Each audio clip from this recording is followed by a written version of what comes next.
Գրող։ Գրող եւ հանճարեղ անձնավորություն։ Գրել այդ ազգանունը իհարկե մեծ պատիվ է առաջին հերթին եւ մեծ պատասխանատվություն, բայց հետո փուլերի է բաժանվում դա իհարկե, որովհետեւ կար ժամանակ, երբ որ չէր ճանաչում այդքան Կոստան Զարյանը որպես հայ բանաստեղծ, գրող, մտավորական, ուստի նշանակություն չէին տալիս, կամ եթե ճանաչում էին, ճիշտ գնահատական չէր տրվում, բայց կամաց-կամաց, երբ որ գնացինք տարիներով առաջ եւ հասանք այսօրը, երբ որ նշանավորում է նրա ծննդյան 140-րդ ամյակը, ես իհարկե շատ մեծ լարում զգացի, որովհետեւ տեսա, որ շատ մարդիկ կան, որոնք որ արդեն գիտեն ով է Կոստան Զարյանը, կարդացել են, գնահատում են եւ ուստի արժեքավորում են, դե եթե արժեքավորում են եւ կարեւորում են հայորդուն որպես մտավորական, որպես գրող, իրեն բոլոր ազգականները եւ ժառանգները ինչ որ նիշով ավելի վեր են բարձրանում եւ եթե դա այդպես է, նշանակում է դու ավելի պիտի զգոն լինես եւ պատասխանատու լինես եւ պիտի հպարտ լինես այդ ազգանունը գրելու։ Դա հասարակական մոտեցման հետ է կապված, բայց անձնականի հետ կապված ես քանի որ փոքրուց բախտն եմ ունեցել շփվելու իմ պապիկի հետ։ Ես փոքր եմ եղել 7 տարեկանից մինչև 11-12 տարեկան շփվել եմ, չեմ ասում ամեն օր, բայց մենք նույն շենքում էինք մնակվում, տարբեր մուտքերում էինք, եւ ես հաճախ գնում էի գալիս էի եւ խոսում էի, շփվել եմ իմ պապիկի հետ։ Ես այն ժամանակ իհարկե ոչ մի նշանակություն չէի տալիս կարևորությանը, որովհետեւ մանուկ էի, չէի կարող հասկանալ, ըմբռնել։ Հետո ոչ մի բան չէի կարդացել իհարկե իրեն աշխատանքներից, իրեն գրվածքներից։ Բայց ասեմ ձեզ նաև մեկ ուրիշ բան, որ խորհրդային շրջանում, այսինքն 60, 70, 80 մինչև ասենք իրեն մահը եւ հետո դրանից հետո իշնորհիվ իմ հորը, որ ճարտարապետ Արմեն Զարյանն է, որ ինքն էլ մտավորական է եւ իր հոր արժանի զավակն է, ինքն էլ բավական մեծ ճանաչում ստացավ եւ երբ որ պապիկս հանգչեց, հայրիկին սկսեցին գնահատել։ Իհարկե դժվարությունները շատ են եղել, որովհետև մթնոլորտն է այդպես եղել, որովհետև մենք եկել էինք, օրինակ իմ հայրիկը, երբ որ եկավ, իրեն գաղափարը որն էր, ընտանիքով հանդերձ գնալ միանալ հորը, այսինքն զավակը ուզում էր միանալ հորը, կիսել գաղափարը, կիսել ուրեմն այդ որոշումը, որ գալ Հայաստան եւ նվիրել իրեն բոլոր մտավորական ուժերը, կարողությունները Հայաստանին, հայրենիքին, որպեսզի օգուտ բերվի նրա կառուցմանը եւ այլն։ Նույն ձևով էլ իմ հայրն է, Արմեն Զարյանն այդպես արել եւ ինչ է ուզում ասեի, որ այս երկու որոշումները, որոնք որ մարդու անձնական կյանքի համար եղել են ճակատագրական, շատ դժվար, ահավոր դժվար, որովհետև ես հիշում եմ օրինակ, երբ որ մենք հասանք Երևան, մենք մեքենայով էինք, ուրեմն Volkswagen էր, Family Car էր, ուրեմն գնում ենք սարեր, հող, բան, փոշիկ, գյուղեր, այդպես անորոշ հասնում ենք հրապարակի մոտավորապես, կանգնում ենք, հայրիկս ասում է հասանք, ու ես հիշում եմ փոքր էի, ասում եմ ինչպես հասանք, ես ասում եմ Հռոմի նման ինչ որ բան պիտի լինի, չէ, չեմ ասում Կոլոսեի բան եւ այլ, բայց այդպես կարգին քաղաք, փոշոտ, կեղտոտ, բան այդպես մութ, եւ մի բան եմ շատ հիշում տարօրինակ, որ երբ որ մեր մեքենան կանգնեց, դե այն ժամանակ արտասահմանյան մեքենաներ քիչ կային, կապույտ գույնի Volkswagen էր, երկու դռնով, որովհետև հայրիկը գնել էր, ոչ թե 4 դռնով, որ երկու դուռն են, շատ երեխաներ են, 4 հոգի են, որպես դուռը չբացեն հանգարց հետևի, ինքը չբարելուց բան չլինի, ազգուշություն չլինի։ Կանգնեց մեքենան, կարծեմ Աբովյան փողոցի մինչև հրապարակ հասնել, այդ կողմերն էր։ Մենք նայեցինք ապակիներից եւ մի քիչ հետո ամբողջը մթնեց։ Ինչ էր եղել, մարդիկ բոլորը հավաքվել են, այսինքն անցողները որ գնում էին, հավաքվել էին, չէին տեսել արտասահմանյան մեքենա, նայում են բան եւ այլն, հետո չգիտեմ ինչպես հայրիկը դուրս եկավ, դիմացի ուրեմն այդ կափարիչը բացեց, որպեսզի բաներ վերցներ, բոլոր մարդիկ նայեցին, ասին, բա մոտորը ուր է, որտեղ Volkswagen-ի մոտորները այն ժամանակվա բոլորը հետևի մասում էին։ Սրանք սկսեցին խոսել, ես բան չեմ հասկանում, բայց բաներից, ժեստերից հասկացա, որ իրենց համար լրիվ նորություն է։ Հետո գնացին եւ այլն, սկսեցին անիվների կատակը նայել, մեկը պարկեց, նայեց, ուզում էր հասկանալ մոտորը որտեղ, այսայն եղել է իմ առաջին տպավորությունը Երևան քաղաքից, այսինքն Իտալիան թողնում եմ, Հռոմի նման քաղաք, որը որ ես բավական լավ հիշում էի, որովհետև մենք ապրում ենք Վատիկանից ոչ հեռու։ Եվ այրիկը երեխաներին վերցնում էր եւ տանում էր Սան Պիետրոյի հրապարակ, այնտեղ երկու շատրվանքա, վազվզում են, որտեղ մեծ ընդարձակ լավ տարածություն, այսինքն իմ հիշողությունները դրանք էին։ Բոլորովին փոխվեց, երբ որ ես հասկացա, որ այս այնտեղն է, որտեղ վերջապես հասել ենք եւ պիտի ապրենք, այդտեղ եղավ առաջին այդպես շատ ուժեղ հոգեկան զգացումը, որ դժվարությամբ հետո կարողացանք, ես խոսում եմ իմ համար, բայց իմ պատկերացումներով, իմ հիշողություններով, բայց կարծում եմ, որ եղբայրս չէ, որտեղ ինքը փոքր էր, մի տարեկան էր, բայց իմ քույրերը ինձանից մեծ էին, ավելի ուրեմն տպավորությունը ավելի մեծ էր, ավելի, ինչ ասեմ, պես ուժեղ։ Բայց վերադառնամ գաղափարին սկզբնական, չնայած այս բոլոր բաներին, պապիկը մահացավ, հայրիկը սկսեց իր գործունեությունը եւ շատ բան արեց Հայաստանի համար իմ հայրիկը, եւ հետո ես հասկացա, որ կազմվել է մի ընկերական, բարեկամական շրջապատ հայրիկի կողմից։ Երևան նախագիծ ինստիտուտում էր աշխատում, շատ մտավորականներ, շատ ճարտարապետներ, շատ ուսյալ նկարիչներ խումբ կազմեցին եւ իրեն ընդունեցին այդ խումբի մեջ։ Եվ դա եղավ իրեն բախտը, որովհետեւ ինքը չմեկուսացավ ինչպես իմ պապիկը, որովհետեւ իմ պապիկը լրիվ մեկուսացվել էր, իրեն տանը բանտարկված էր, մանավանդ վերջին շրջանում, երբ որ արդեն առողջականը լավ չէր կարող այդպես, երբ որ որոշում էր գնալ զբոսանքի, դժվար էր արդեն, պիտի մեկը ուղեկցեր, իսկ հայրիկին ընդունեցին, սա շատ դրական բան է եւ մեծ երջանկություն եղավ իրեն համար, հիմա հետո որ մտածում եմ եւ վերլուծում եմ, որ այդ բախտը ինքը ունեցավ եւ շատ լավ ընկերներ ունեցավ, հայ տեղացի, որոնց մասին ինքը չգիտեր, որովհետեւ չէր ճանաչում, եւ այդպես կարողացավ ինքը այդ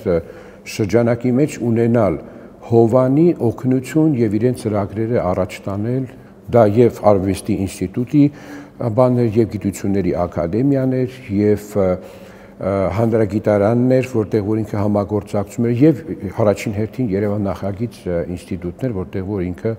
նախագծել եւ կառուցել է Երևան քաղաքի համար շատ հետաքրքիր ճարտարապետական լուծումներ։ Երբ ամբողջ դիվանը մեր տանն էր պահվում, ես շատ քիչ բան եմ նայել, կարդացել, որովհետև փակի տակ էր, ուղղակի այդպես մոռացության էր մատնվել։ Երբ սկսվեց ուրեմն հրատարակչական գործունեությունը, այսինքն երբ փլուզվեց Խորհրդային Միությունը, նրանից մի քիչ առաջ եւ մանավանդ հետո, պատերազմ եղավ, այնտեղ ընդհատվեց, բայց ընդհանրապես 20-ական թվականների 19-15-20-ական թվականների մինչև այսօր եղած հրատարակությունները ես կարդացել եմ արդեն հրատարակված բաներ։ Երևան Տեր Խաչատրյանի հետ մենք դիվանը բացում նայում ենք եւ այլն, մենք որոշում էինք, բայց ես ձեռագրերը հետո հանձնում էի Երևանտին եւ հետո ես կարդացել եմ հիմնականում հրատարակված բաները։ Մանավանդ երբ բարերի ոսկին լույս տեսավ, ես իսկապես կարողացա հասկանալ, որ Կոստանդինյանը նախ եւ առաջ բանաստեղծ է, պոետ է։ Էությունը արտահայտվել է գեղարվեստական եւ այդպես գրականագիտական ամբողջ իրեն դրսևորումը հիմնականում բանաստեղծություն գրելը ահավոր դժվար բան է եւ բանաստեղծություն գրելը միջավայր է, այսինքն պետք է միջավայր ստեղծես, դու պիտի լինեն առիթներ, տարբեր առիթներ, պիտի խորանաս, պիտի ունենաս այդ մուսա ասված, այսինքն երևակայությունը պիտի ունենաս եւ ես կարծում եմ, որ բանաստեղծություն գրելը շատ կարճ է տևում, բայց դրան հասնելը բավական երկար ընթացք է։ Եվ երբ որ ես սկսեցի կարդալ բանաստեղծությունները, եւ շատ հետաքրքիր է, որովհետեւ այնտեղ ժամանակագրորեն են տրված, առաջին իրեն բանաստեղծությունները, որոնք որ արդեն շատ հետաքրքիր են, սիմվոլներ ունեն։ Շատ դժվար է կարդալ Կոստան Զարյանին, ասեմ ձեզ, նաև բանաստեղծությունները։ Դա իհարկե կախված է ունակությունից, բայց սովորաբար ես երբ որ կարդում եմ, մի անգամ այդպես կարդում եմ, պիտի անպայման երկրորդ, գոնե երրորդ անգամ էլ կարդամ, որպեսզի բոլոր նյուանսները կարողանամ հասկանալ։ Ինքը, գիտեք ինչպես է, սիմվոլիզմը շատ է օգտագործել եւ այդպես լուսարձակումներ ան, ֆլեշներ է անում, եւ մի բան բացատրելու համար ինքը չի ասում, ինչպես որ նորմալ մարդ կասեր, որպեսզի դու կարողանաս ընկալել։ Ինքը հատուկ բառեր է ընտրում, բառակապակցություններ է ընտրում եւ բանաստեղծության տողերն է ինքը ընտրում, երբ որ դու կարդում ես, ասենք, քարյակ էլ չի, որտեղ ինքը իրեն աշխարհն է ստեղծել, բայց երբ որ դու կարդում ես մի հատված եւ մյուսը, այնքան խոր իմաստ բան կա մեջը, այնքան բան կարող ես հասկանալ երևակայել։ Ինչպես ասենք,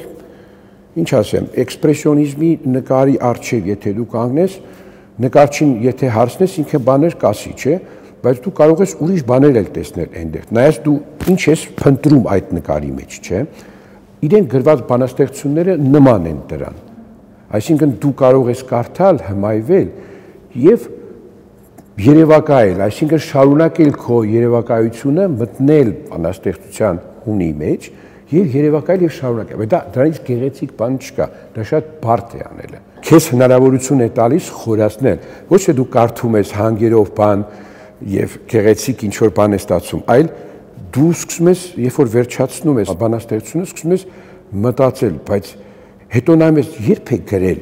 որտեղ է ինքը, ու այդ ամբողջը եթե կարողանում ես հասկանալ, նոր հասկանում ես, թե ինչ ես դու կարդում։ Բարդ է շատ։ Ամենագեղեցիկ Կոմիտաս վարդապետին նվիրվածն է, երբ որ Աջունը Փարիզից Երևան են բերում, նա հրաշալի է եւ հետո ես լսել եմ տարբեր մեկնաբանություններ, դա ամենաճանաչվածն էր խորհրդային շրջանում, դա կարդում էին ռադիոյով, հեռուստատեսությամբ։ Բանաստեղծություններ շատ կան, մի ամբողջ փունջ կա բանաստեղծությունների, որ սիրում եմ, բայց հատուկենտ պատճառով եմ սիրում, Իտալիայի նվիրված, Վենետիկին նվիրված բանաստեղծությունների շարք ունի, Ֆիրենցեին նվիրված, Նապոլիին նվիրված եւ Հռոմին նվիրված բանաստեղծություններ ունի,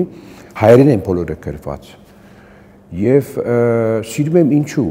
որովհետև ես ծանոթ եմ այդ վայրերին, ծանոթ եմ այն շրջանին, որ ինքը ապրել է այնտեղ, ինչ կապեր է ունեցել, եւ այսինքն այդ ամբողջը իմանալով, երբ որ կարդում եմ, հասկանում եմ եւ տեսնում եմ, թե ինչպես օտար մարդը, ի վերջո ինքը հայ ազգի բանաստեղծ է, գրող է, որը որ ապրել է օտարության մեջ, թե ինչպես է ինքը կարողանում այդ ամբողջը ընկալել եւ երբ որ ինքը ներկայացնում է եւ գրում է, ասենք, Վենետիկի մասին, շատ-շատերն են գրել, փառաբանում են Վենետիկը, չէ, որպես քաղաք, որպես թատերաբեմ, որպես ջրի մեջ հրաշք, այսինքն հրաշալի բաներ կան, ինքը այդպես չի նկարագրում, ինքը ուրիշ ձևի է նկարագրում։ Օրինակ համար այդպես մի դրվագ եմ հիշում, Դոժերի պալատը կա, չէ, հսկայական մեծ պալատ է, մարմարից վարդագույն արված ծովափին եւ ամբողջ այդ հրապարակի դոմինանտ բանն է, չէ, ամբողջ սյուներով երեք հարկանի այդ խուլ պատը կա, հոյակապ բանը գլուխ գործոց է, չէ, ճարտարապետության։ Գիտեք ինքը ինչպես է անվանում, այդ դժբախտ դագաղը ծովափին ճամփին ճահճին դրված։ Ինքը այդպես է մեկնաբանում։ Ինչու՞։ Նա համեմատում է Արարատի հետ, նա համեմատում է մեր կոթողների հետ։ Հա, Հրիփսիմե տաճարի հետ է համեմատում եւ ասում է. Հրիփսիմե տաճարը ուր, Դոժերի պալատը ուր։ Մեր արժեքները տարբեր են։ Մեր ուժը, մեր մտահորիզոնը դեռ ուրիշ է։ Մենք շատ ավելի հպարտ ենք եւ շատ ավելի ունակ ենք, եւ շատ ավելի կարող ենք արտահայտելու համար։ Սա է իրեն մոտենալու ձև, ու շատ հետաքրքիր է, շատ հետաքրքիր։ Բոլոր երկրների եւ քաղաքներում իրեն ապրած եւ գործած շրջանների մասին ամբողջ նյութը մեր դիվանում է, որ Արմեն Զարյանի զավակները եւ Կոստան Զարյանի թոռները 4-ը որոշել են նվիրել Մատենադարին։ Սա հետագա ուսումնասիրության դեր ծրագիր է, դեռ ուսումնասիրված չի։ Կան առանձին նամակներ, որոնք որ ուսումնասիրվել, հրատարակվել են Վարդան Մաթեոսյանի կողմից, որովհետև նամակների մի մասը մոտավորապես 400 քանի 460 նամակի 430-ի մոտ պիտի լինի նամակ հայրիկս ուրեմն հանձնել էր Գաթին գրողների ուրեմն թանգարանին եւ Մաթեոսյան ուսումնասիրել է այդ բանը եւ հրատարակում է շատ բան է հրատարակել պիտի հրատարակ բայց այդ թեմաները որոնք ասենք Բրուքսելի շրջանը ինքը ում հետ է կապի մեջ մտել ով է իրեն շրջապատը եղել ով է ազդել իրեն գրականության վրա այդ շրջանում սա շատ հետաքրքիր է որտեղ դա անելով կարող ենք հասկանալ ինչ է գրել եւ ինչու է այդ մասին գրել ինքը չէ որտեղ դա է իր կյանքի շրջապատ նույնը Ֆիրենցեում էր չէ ինքը Հռոմում օրինակ ինքը գնացել հասել է Բենեդիկտո Պապի մոտ եւ այդ Բենեդիկտո Պապին ինքը ինչու է գնացել է որպեսզի ասի հայր Տեր դուք գիտեք որ հայ ժողովուրդը ենթարկվել է եղերնի դուք գիտեք որ դուք յաթաղանս այդպես բացատրում է հուզված ինքը այսինքն օգնություն է չէ խնդրում ինքը դրան էլ է հասել եւ ինքը գրում է ասում է ինչ է պատասխանում Բենեդիկտը Պարոն Սարյան ես կաղոթեմ ձեր ժողովրդի համար շուր են եկել եւ գնացել են սա է եղել պատասխանը եւ լուծումը ես ճարտարապետ եմ այսինքն ես գրականագետ չեմ եւ ուր մնաց ես Կոստանդինյանի ժառանգությունը ուսումնասիրեմ ազգանուն գրողն եմ եւ ուրախ եմ եթե արվում են պրոֆեսիոնալ մասնագիտական ուրեմն ուսումնասիրություններ այս երեք շրջանը որ ես ասեցի Բրուքսել, Փարիզ եւ Իտալիա, Ռոմ, Ֆիրենցե պիտի ուսումնասիրվեն նամակները պիտի կարդալ եւ պետք է հասկանալ Կոստանդինյանը ում հետ է նամակ գրել ես որոշ բաներ կարդացել եմ շատ հետաքրքիր են եւ շատ կարեւոր մարդկանց հետ է ինքը որովհետեւ ինքը տարբեր տեղերում հիմնել է մշակութային գրական շարժումներ տարբեր լեզուներով այդ ամսագրերը եւ այդ շարժումները մշակութային ինքը չի արել անձնական անկախ ինքը հիմնել է եւ հրավիրել է մասնագետներին հրավիրել է օտարներին եւ այդ օտարները մասնակցել են եւ այդ անունները դուք որ նայեք Գիտեք հասկանաք, այս Կոստան Սարյանն էս ում հետ անկերություն արել, էս ոնց է եղել, որ այս ընկերությունը ստացվել է, նշանակում է իր մակարդակը այնքան բարձր, որ ինքը նամակ է գրել, չգիտեմ, Ունամունոին կամ Պիկասոին նամակ է գրել, Փարիզի իր հիմնած Բաբելոնյան աշտարակում Պիկասոն նկարազարդել է եւ ինքը տպել է իրեն նկարը ամսակ, օրինակի համար է, շատ բաներ կան ասելու։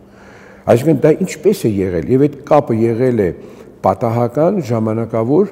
ունեցել է շարունակություն, եթե ունեցել է ինչպես են հարաբերվել այս մարդիկ իրար հետ, ինչի մասին են խոսել կամ գրել, որ գնացել են սուրճ խմելու, այդ սուրճի բաժակի առջև ինչի մասին են խոսել, ինչի մասին են մտածել, կարելի է միայն երևակայել իրենց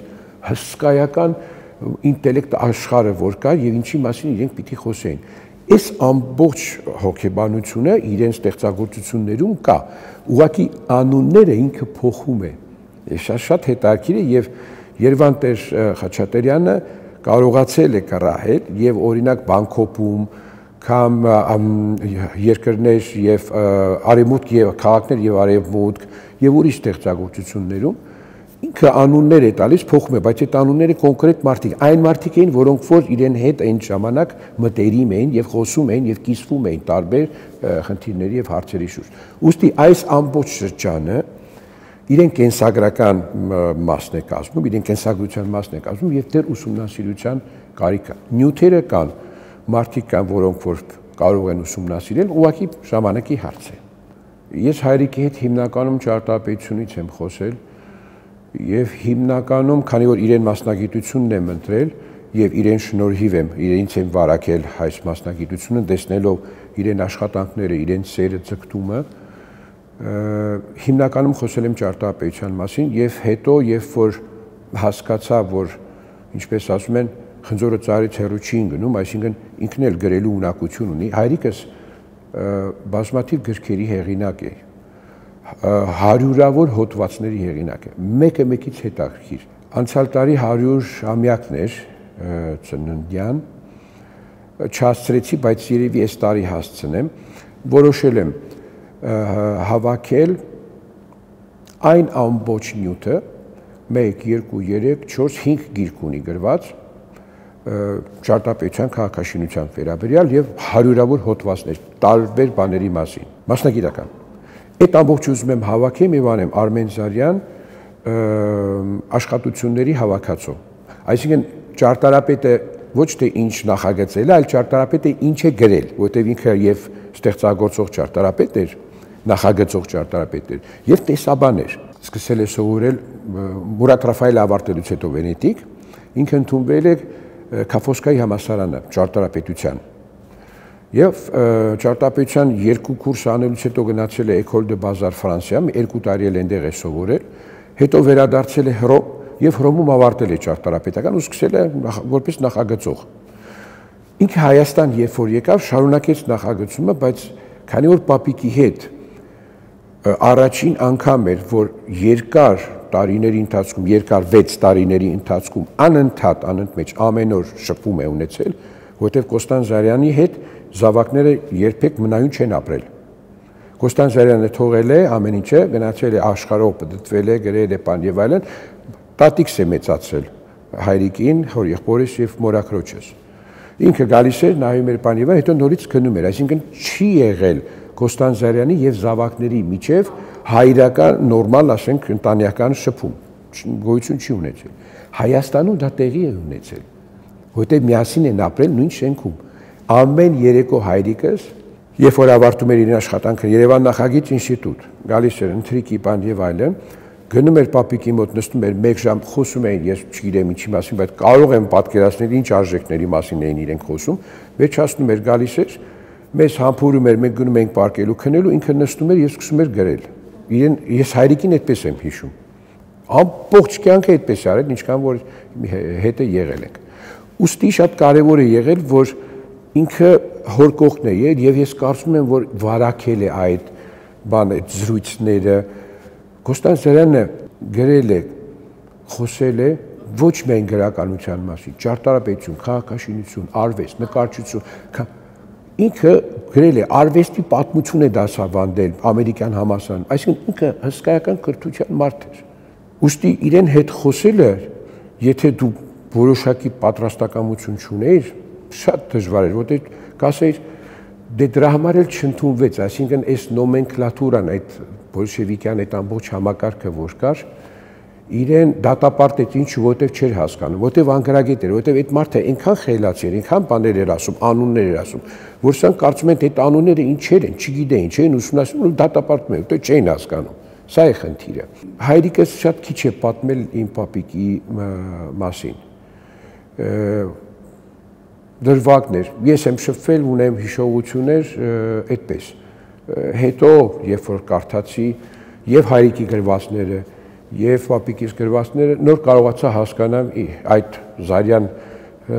ազգանունը գրելը այդքան բարդ բան է, որովհետեւ եթե իրենք թողել են այդպիսի մեծ հսկայական նշանակության մշակութային արժեքներ, ես չեմ կարող դրանք ուղղակի կրողը լինել, այն ինչ որ մի բան էլ ես պիտի փորձեմ կողքը դնել փոքրիկ, որը որ փորձում եմ անել այս տարիների ընթացքում նույնպես։ Կան բանաստեղծություններ շատ, կան փոքրիկ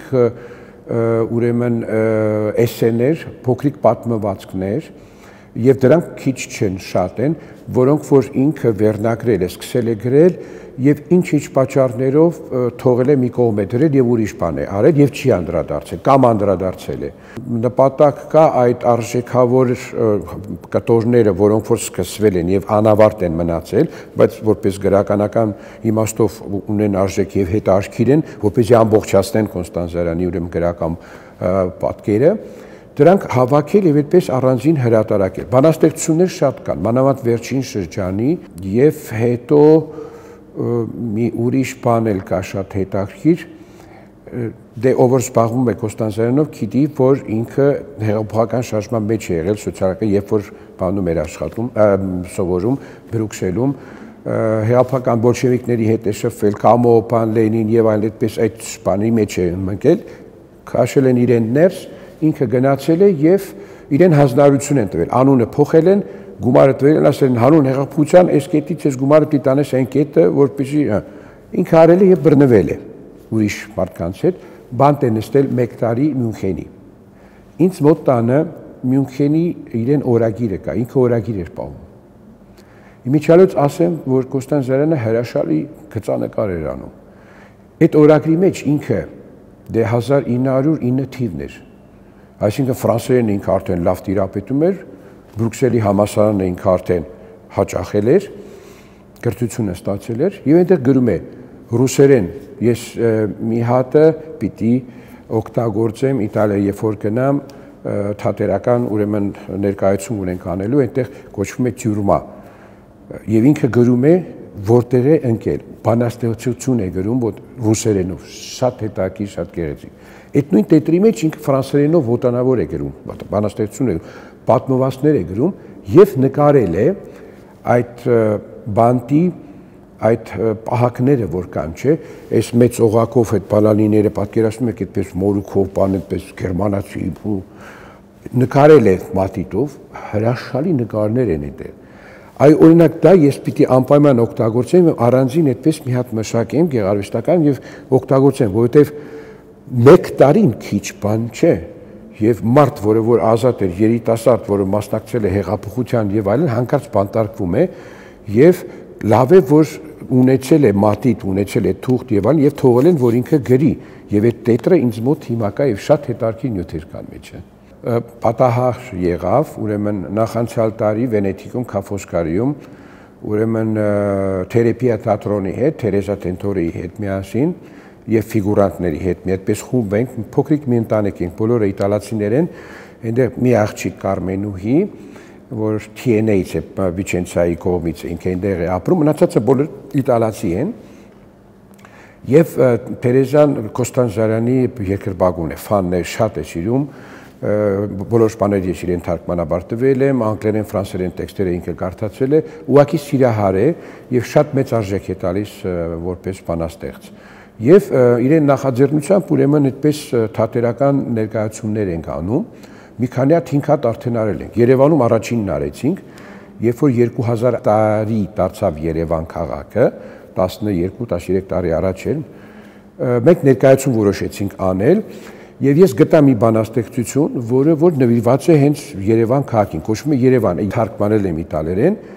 ինքը ուրեմն դերասանների համար հագուստներ է գործել, նկարներ է արել, տղան երաժշտություն է բան արել, Տիգրանը ինձ օգնեց Սիրավյան մոնտաժ անել վիդեոների,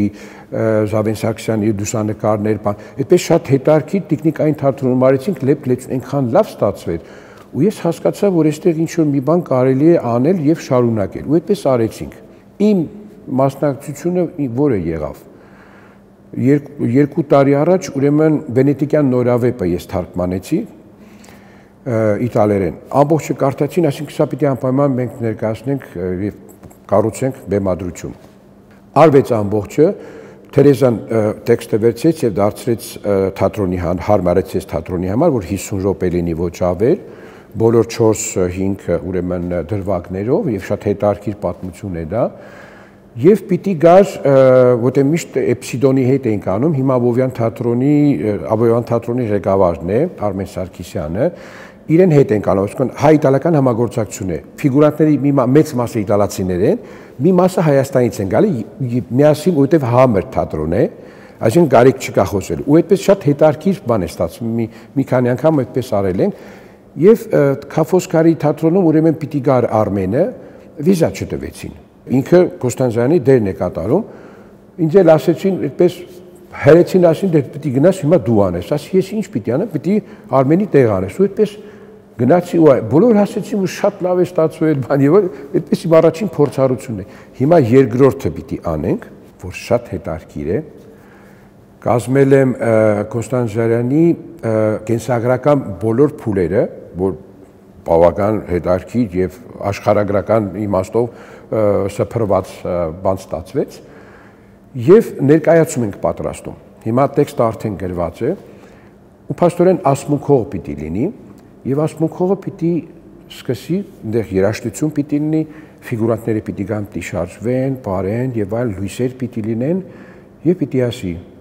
«Բարև ձեզ, ես Կոստան Զարյանն եմ, ծնվել եմ Շամախի քաղաքում 1885 թվականին»։ Ու այդպես ասմունքողը ողջ իրեն կյանքն է պատմում, կյանքի դրվագները մենք դարձնում ենք թատերական բան։ Ես էլ Պապիկի կերպարը պիտի անեմ, որտեղ այնտեղ են ասում, շատ նման է պապիկի։ Մանավանդ որ բանել հագնում ես գլխարկը, ակնոցները բան եւ այլն, կեցվածքը քո մարմինը եւ այլն շարժումները նման են եւ բանն էլ գիտի, Թերեզան էլ գիտի, ու այդպես պիտի երկրորդ փորձառությունը լինի։ Դա էլ թորան այն փորձառությունն է, որ Կոստան Զարյանն ինքը Թիվրիզում արդեն արել է, բայց եթե դուք կարդաք դեպի Արարատում թատրոնի մասին ինքը ինչպես է գրում, ինքը շատ լավ գիտեր թատրոնի պատմություն, ընդհանրապես անտիկ թատրոնի պատմություն։ Այսինքն ինքը թատրոն է արել եւ քիչ էր մնում, որ Թիֆլիսում ինքը ստեղծեր իրեն թատերախումբը եւ սկսեր շրջագայություններ անել, բայց հեղափոխական շրջաններ եւ ինքը տեսավ, որ իրեն արդեն հետեւում է, պիտի փախչեր, ու ինքը փախչում է, այդ ամբողջը թողնում է։ Այսինքն թատերական իրեն ունակությունները ինքը կար։ Միգուցե ժառանգաբար ինչ որ մի բան հասել է, ես փորձում եմ անել, բայց դա գիտեք ինչպես է, բոլորս կարող ենք ամեն ինչ անել։ Այստեղի խնդիր է, եթե դու պատրաստվես եւ համոզվես եւ լքես քո բոլոր այն արժեքները, որոնք որ քեզ խանգարում են կենտրոնալ այն բան անելու, բոլորս ունակ ենք ամեն ինչ անելու։ Իհարկե կախված է թե հետո ինչ կստացվի, որակը ինչ կլինի, բայց բոլորս ունենք այդ ունակությունը, ուղղակի չենք օգտագործում, չգիտենք, չի հետաքրքրում ես։ Կբերենք Հայաստան։ Ես կարծում եմ անպայման պիտի բերենք Հայաստան, որովհետեւ հիմա մանավանդ եթե Կոստան Զարյանի վերաբերյալ այդպիսի ներկայացում անեն, կարծում եմ, որ ավելի շատ բարդ կգա, որովհետև գրքերը հրատարակվել են, խոսվում է եւ կողբ հիմնադրամն էլ ձեռնարկել է 140-ամյակի այս հրաշալի ուրեմն ձեռնարկը, որով նաեւ սփռվեց եւ ավելի մեծ ճանաչում ստացավ բանաստեղծի ուրեմն գրական մեծ արժանինքները։ Իմ տղաներից մեկը փոքր է, Մարտին է, որ հիմա Լիմազոլ է, Կիպրոսում է ապրում, մեծը բժիշկ է եւ շատ զբաղված է, ինքը մաշկաբան է, իրեն կլինիկան ունի մասնավոր, իհարկե գիտեն, հետևում են, նայում են եւ այլն, բայց փոքր է, քանի որ գրաֆիկայով է զբաղվում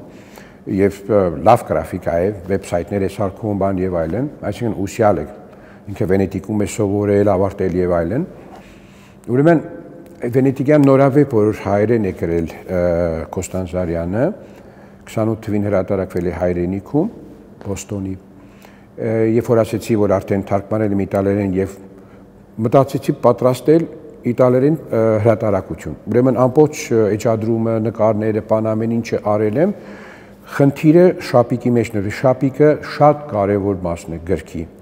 Որտեւ դու կարող ես գիրքը այդպես բացել, նայել, դնել, բայց եթե շապիկը ճիշտ է, դու գնում ես վերցնում ես գիրքը։ Եթե շապիկը ճիշտ չի, կարող է պարունակությունը հետաքրքիր լինի, բայց անցնում ես կողքով։ Կարևոր է։ Մարքեթինգի խնդիր է, այդպես է։ Դվեցի Մարտին, ասի Մարտին, նայ, հայերեն ինքը խոսում է, կարդում է, բայց վարժ չի։ Ինքը Թումոյի հետ է համագործակցում։ Տարին մեկ անգամ, երկու անգամ գնում գալիս է դասախոսություններ անում, որտեղ շատ ճարպիկ է կոմպյուտեր գրաֆիկայի բանով։ Դվեցի իրան, շատ զբաղված եմ ան, վերջը արեց ուղարկեց այնպիսի հրաշալի շապիկ է արել։ Պարունակության արժանի եւ պարունակությունից բխած ինքը շապիկ է արել։ Ու դա այդպես էլ ես պիտի հրատարակեմ երևի կարծում եմ կող հիմնադրամի ուրեմն աջակցությամբ եւ մեկենեսությամբ։ Այնպես որ ինքը մասնակցում է եւ կարդացել է եւ հետո մի հատ ուրիշ բան էլ ասեմ, այդ ամեն ինչը արեց վերջացեց, մեկ էլ մի հատ կեսեջ նամակ գրեց մեծ պապիկի մասին, ծորն է գրում։ Ես իրեն բան չեմ ասել, ինքը իրեն կողմից եւ շատ գեղեցիկ այդպես կեսեջ նվիրել է իր մեծ պապիկին, հա։ Այնպես որ կա, շարունակությունը կա, հիմա կապված է թե ինչով են զբաղվում, ինչքան ժամանակ ունեն, բայց եթե, ինչպես ասում եմ, եթե մտնում ես բանի մեջ, այդ աշխարհի մեջ, այդ ծիրի մեջ եւ կարողանում ես մոռանալ քո հոգսերը, քո աշխատանքը, ընտանիքը եւ այլն, ակն նվիրվում ես, ինչ որ մի շրջանում նվիրվում ես եւ կարողանում ես հասկանալ, դա շատ մեծ ծնունդ է, հսկայական ծնունդ է, որը բոլորիս պետք է։